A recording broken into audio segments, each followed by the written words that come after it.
seen the world, done it all, had my cake now.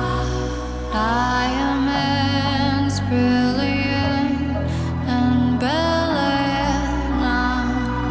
Hot summer nights, mid-July, when you and I were forever wild. The crazy days, city lights, the way you'd play. Everyone please rise for the bride. Will you still love me when I'm no longer young and beautiful? Will you still love me when I got nothing but my aching soul? I know you will, I know you will, I know that you will. Will you still love me when I'm no longer beautiful? Please be seated. And welcome to our breathtaking bride and such a dapper groom. And to all of you present, both physically here today, socially distant in Southern California, and those of you watching from all over North America. We have folks tuning into the live stream wedding from, of course, Michael's country of origin in Canada, from the Jasper and Kelowna, Lloydminster and Edmonton regions. And then here in the States, I just think this is so fascinating that what other opportunity could we have people tuning in from New Jersey, New York, Florida, of course, all over California, Tennessee, Wisconsin, Ohio, Massachusetts, Rhode Island, Virginia, Indiana, Texas, Nevada, Arizona, and even Australia. Well, my name is also Amanda, but I go by Mandy, and I am honored and elated to be here and participate and facilitate this ceremony. Like our beautiful bride Amanda, I too chose to marry an artist named Michael. And we all met as neighbors in the historic Escondido district and became fast friends. Most especially our puppy pals. Nutmeg and Yote are the best of friends and furry companions to my daughters Dahlia and Marigold, who were the flower girls today. But I would say that our similarities in name and interests in nature and flowers and art making are not where our similarities end. And when I was reflecting and preparing for today, it occurred to me that there is a real unique similarity in our chosen professions and love for creative entrepreneurship. You see, as a birth worker for over 15 years, I spent a great deal of my time prepping and coaching and giving more comfort to my clients on this one specific day, this momentous event. This ultimately alters the trajectory of your lives in this threshold moment.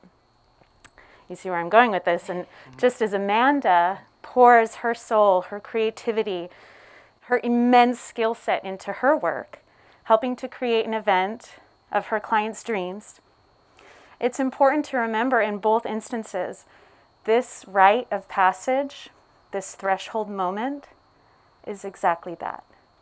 It is a moment. And so something I would share and encourage each of my newly expecting clients is that they're well served to remember that the birth, albeit a powerful initiation, is a fleeting moment, and that it's actually the parenting that you do until the day you die. Similarly, while this wedding is a moment of unspeakable beauty and value, it is actually your lives as a binded unit, as a unified field through marriage, that we would be well served to turn our hearts and focus to. And so in this moment, and as the ceremony unfolds, I invite each one of us present here today and watching through the live stream as a community to consider the ways in which we can best support these two strong, autonomous beings as they merge into one throughout the course of their marriage. It's not lost on me that the year of 2020 is ending with your choice to marry one another and step off on this new adventure, taking you all the way to Mobile, Alabama. Montgomery. Excuse me. No offense to Mobile. Thank you. I find it indicative of something that I personally come to understand as a happily and gratefully partnered person, married for 15 plus years, that whenever and wherever love resides, there is no hardship too great that will keep love from enduring. And so, in honor of that truth and in recognition of the hardship that every person present here today, both physically and digitally, is facing throughout the pandemic, let us take a brief moment of silence, a few collective breaths, in recognition of the great losses of humanity, safety, and security that so many are experiencing.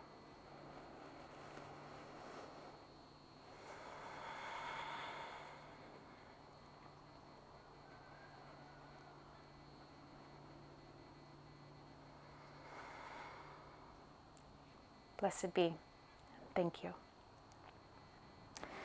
Please know that those of you watching from afar, your physical presence is deeply missed. However, your energetic and loving presence is deeply felt. And in fact, there are a few empty chairs around the property to represent exactly that you are here with us.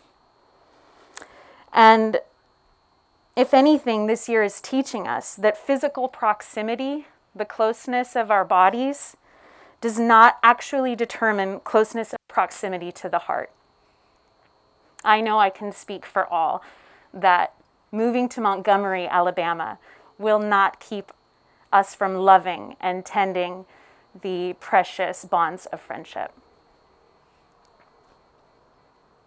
And when we consider the year and the immense pressure which has been placed on so many, if not all, it's not surprising that this word would understandably come to know around the world as the year of the never-ending dumpster fire. But for just a moment, I'd like to offer an additional perspective.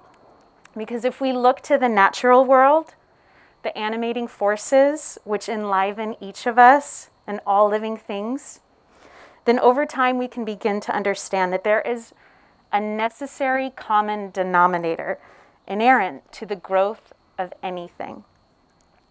And that is pressure, discomfort, contraction, which ultimately can lead to hardship.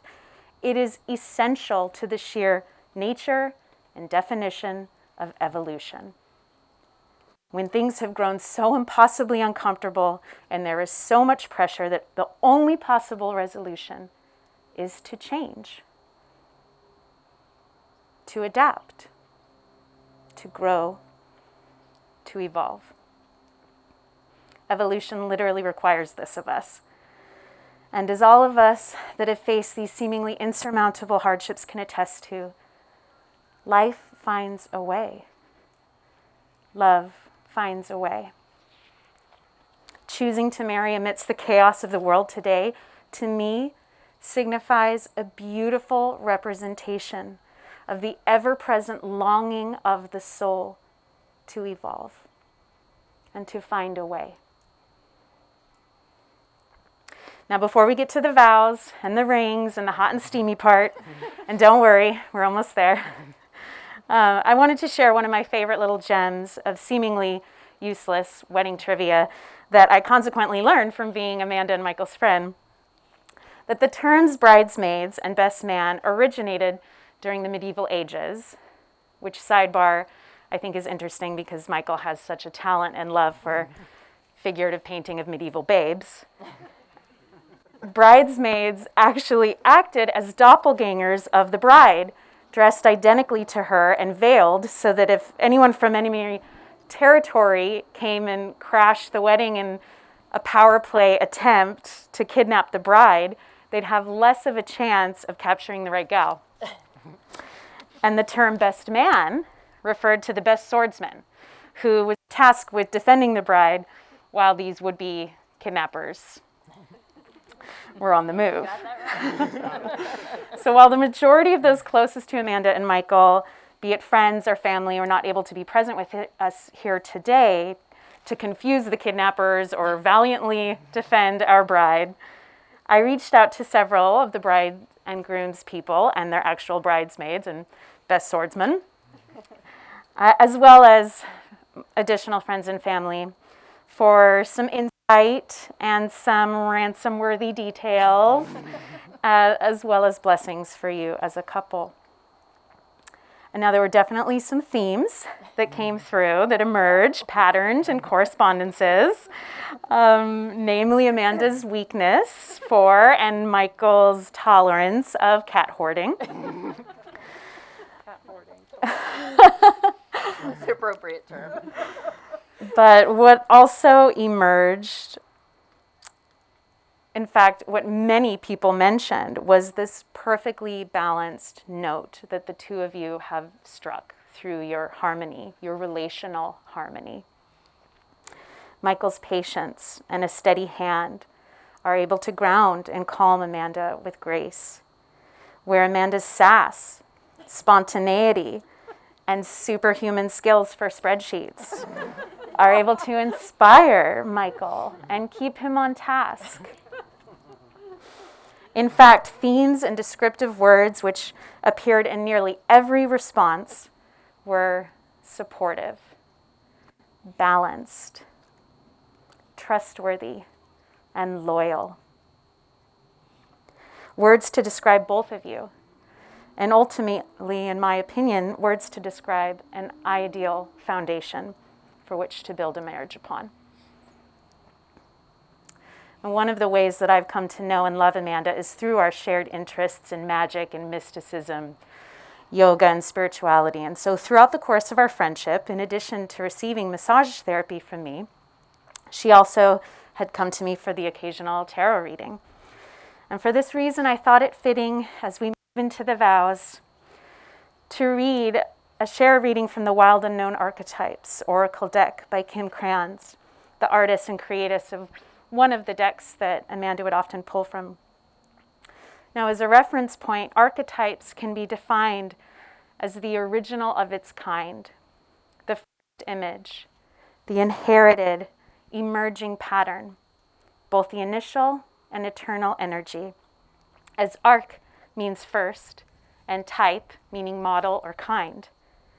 Therefore, the word archetype itself implies that these energies have been present since the beginning of time and are embedded in our very existence.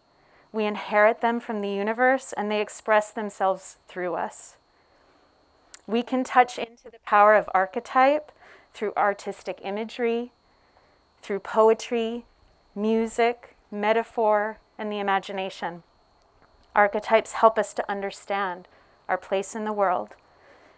They make sense of the world around us by orienting us to correspondences or synchronicities. There are archetypes present in every sacred text throughout the ages, every fable, every character of every story ever told, present within the mystery and existing within each and every one of us. So ultimately, archetypes help us to belong. And so the archetype of the vow, as channeled by Kim Kranz, the vow, the promise, the oath, the contract. Anytime the energy of the vow is present, we are in the archetypal realm of ceremony and ritual. That means time stands still. We are in time out of time, and anything is possible. When the vow is spoken, the air shifts, karmic ties are formed, and destiny tilts on its axis. Our words and intentions have immense power. There is a reason that the great mythic stories of our past often include the reciting of oaths and mixing of drops of blood to mark a union. The important part is that reciting the vow, no matter how casually or ceremoniously, activates the eternal and unseen forces of the world. The ancestors bear witness. The laws of nature respond. Do not underestimate the ineffable power of your promises. By speaking the vow, we shift towards destiny. And so at this time, we'll begin with a collective vow. I direct my first question to the community here, everyone present and in the digital realm. Do you come here today in the presence of Amanda and Michael with love in your heart and a conscious desire to support their union as a community? If so, please say, we do. We do. Thank you. Amanda, do you come here today in the presence of these witnesses with love in your heart and a conscious desire to be united in marriage with Michael? If so, please say, I do. I absolutely do. Do you promise to share the responsibility for growth and enrichment of your lives together and to give Michael all of the loving support he needs to become the person he is destined to be? I do. Michael, do you come here today in the presence of these witnesses with love in your heart and with a conscious desire to be united in marriage with Amanda? If so, please say, I do. I absolutely do. Do you promise to share the responsibility for growth and enrichment of your lives together and to give Amanda all of the loving support that she needs to become the person she is destined to be?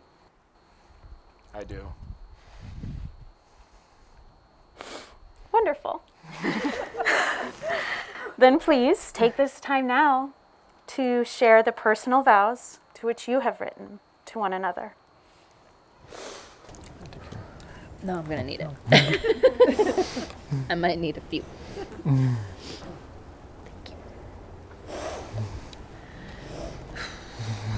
As we all know, I am incapable of answering simple questions with anything less than a full dissertation on my feelings and opinions, and or making at least 3 lists and 2 spreadsheets about it.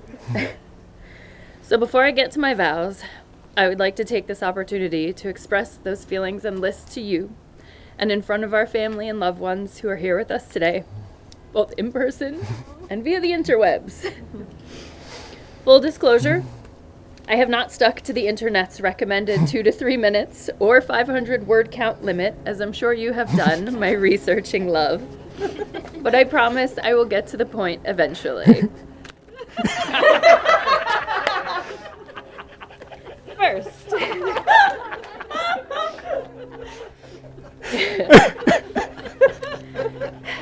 They say that you shouldn't put inside jokes in your vows or wedding speeches, but they are wrong.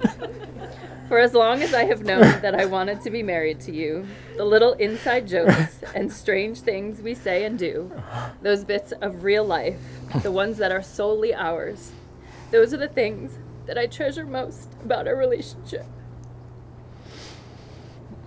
Don't pull your lashes off. Oh. I also know that listing off these things to you right now would not only keep me from crying my makeup off, but they will also be the perfect nostalgic montage to center us and focus us and remind us that there is no better suited match of 2 human weirdos than me and you. So with my first list of the day, let's flood our brains with some of our greatest hits. I think it all started with floor burgers and calling each other Gracie. There's that time I wouldn't let you use the fire extinguisher on my Christmas cake, even though the oven was actually on fire. There's clip clompers, the you poked my heart kid, the rules you must abide by when I die, why I will never play checkers with you ever again, why you're not allowed to bring an axe into the tent anymore, and that time that Linda went, pshoo. There's also our long-standing tradition of saying everything is terrible when nothing was actually terrible. And then 2020 got a little terrible. Much like these first 7, I imagine the rest of our years together will continue to be peppered with challenges as well as plenty of cause for celebrations. And there is no one in the universe I would want by my side for all of it other than you. Which brings us to list number 2. Reasons why you are the most perfect partner for me in every way. We have repeatedly proven that we make an exceptional team no matter what we are tasked with. You always do the necessary research, and I always bring the abundant emotions. When you think you will remember things without writing them down, I've already made a list for you. You have blessed me with a California family and a Canadian one too, all of whom have declared that if you try to get rid of me, they will keep me and get rid of you. Correct? You make me laugh in a way that makes me question if anyone I've ever laughed at before was even remotely funny. You're literally the reason I'm still alive, because I constantly forget to eat, hydrate, and read food labels. You provide all of the frequent and high-quality hugs I require on a daily basis. You do all of the heavy lifting in every way imaginable. With you, the good shit is always better, and the shitty shit is always less shitty. And you let me fall apart when I need to, but you also never let me hit the ground. Whew. I'm gonna need that thing when you're done. Sarah's got an extra. So, remember that time we met at Starbucks for our first date and you didn't even know my name? I knew from the moment we sat down and started talking that everything I was feeling was undeniably different. It wasn't butterflies or giggly infatuation, though. It was something so calming, so clear, and so certain that I had never felt before. A voice was definitely telling me, whatever this is, follow it wherever it leads. So I did, and here we are. That night, we talked for so long about our different but similar professions, our shared dislike of being over-art directed by clients and longing for full creative freedom, the joys of convention center load-ins. I noticed that you speak much louder when you're nervous, and that everyone in Starbucks could probably hear our entire conversation. And when they kicked us out, because they were closing, not because he was talking too loud, I knew without hesitation that I wanted to see you again, soon, and often. Every moment with you from that point on has been an extension of that voice and that feeling I had when we first met. This is the good stuff. But it's not just a feeling anymore, it is a knowing with every cell of my being. That knowing is how I'm able to look back and see that I spent so much of my life believing that love like this, so certain and so easy, didn't actually exist. But all the while, it was just that I hadn't met you yet. And since we met, I know that you have spent what must feel like your entire life waiting for me to get out of bed in the morning. And the fact that you can endure that much of this every morning, that's how I really know that this is the one true love. You are my one true love. So with all of that out of the way, I think I'm supposed to promise some stuff to you now. Although, the sassy side of me doesn't feel like it's necessary for me to promise to love you forever and ever, because as you always say to me, I love you because I do. I can't not love you. So Michael Christopher Hayes, I vow to you from this day forward, not just to love you well into the next life, but also, list number 3, to look after you with the fierceness of a short, stubborn girl from Jersey, to hide all of the desserts in the house, but always share them with you when you ask for some, to not intentionally alert all of the stray cats of Alabama that we have arrived once we get there. I vow to continue to give you advice that you will not take, because I know you will eventually come around to the idea on your own. And I will always take the role of the social butterfly when we have to interact with other humans. I vow to continue to work on becoming a better version of myself so that I can continue to become a better partner for you. I vow to listen more and try to fix less when you're going through something. I vow to never lose my appreciation for who you are, steady and strong, so witty and caring, always encouraging, and always working so very hard for us. I vow to accept that you can't always put into words why you love me, because you are too busy showing me how much you love me in more ways than words could ever explain. And most of all, I vow to be the strangest girl you've ever loved. After all, being my other half is a lot like biting into an oatmeal raisin cookie, and then realizing, no, it was actually chocolate chip, and then realizing 3 hours later it was actually an edible.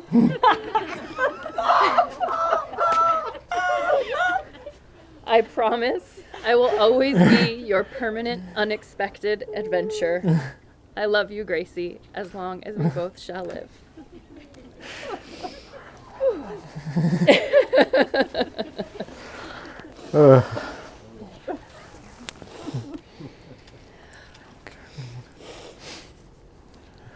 Okay. Internet told me I need to read this slowly.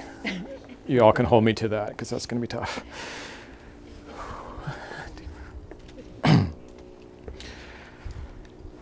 You often ask me to give you reasons why I love you, as if love is a reasonable state one can find oneself in. Sure, you are kind and caring, intelligent and wise, soft at heart and tough as nails, thoughtful, capable, compassionate, and beautiful on the inside and out.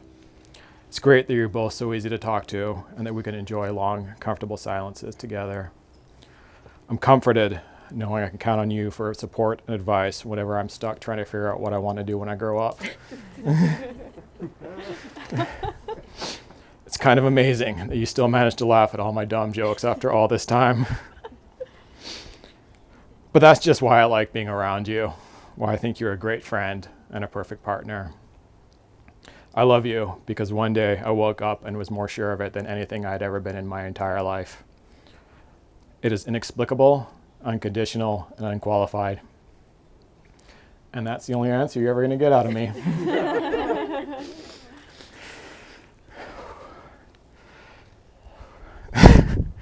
2020 has been a crazy and brutal year for everyone.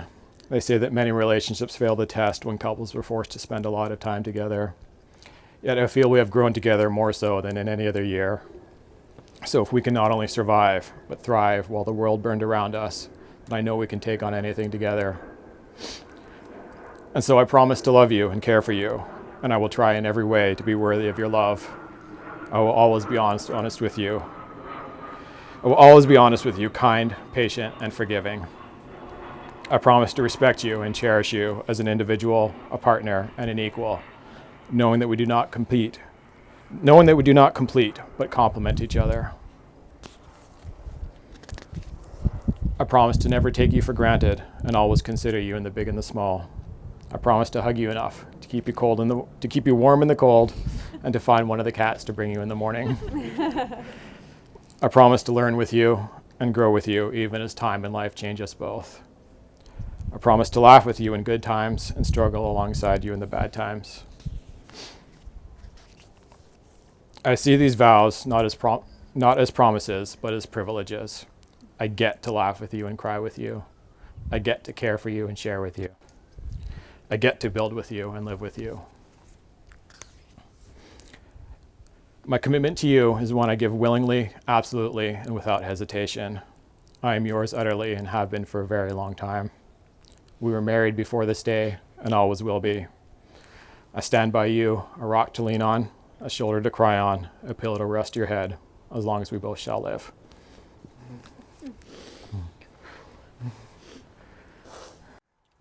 Blessed be. May I have the rings, please?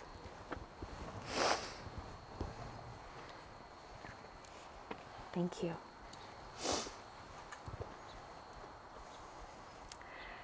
Rings are the universal symbol of unity, of marriage, imbued with the energy of eternal love. For there is no beginning and there is no end.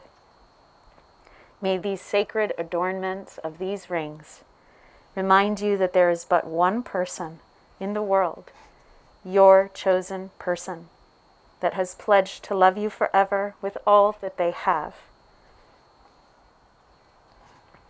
Amanda, please take his ring and repeat after me.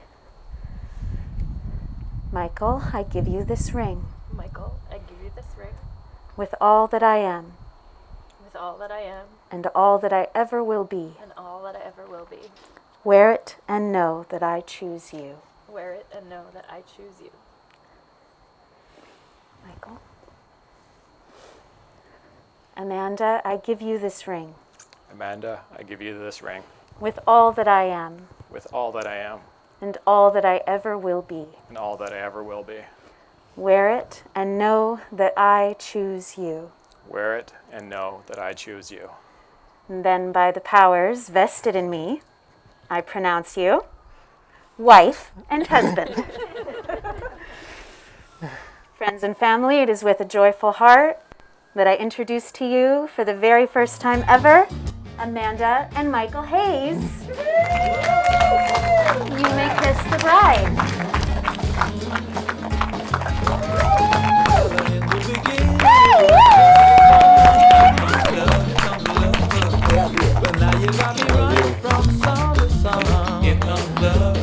Well, the funny thing, baby, is that I don't mind.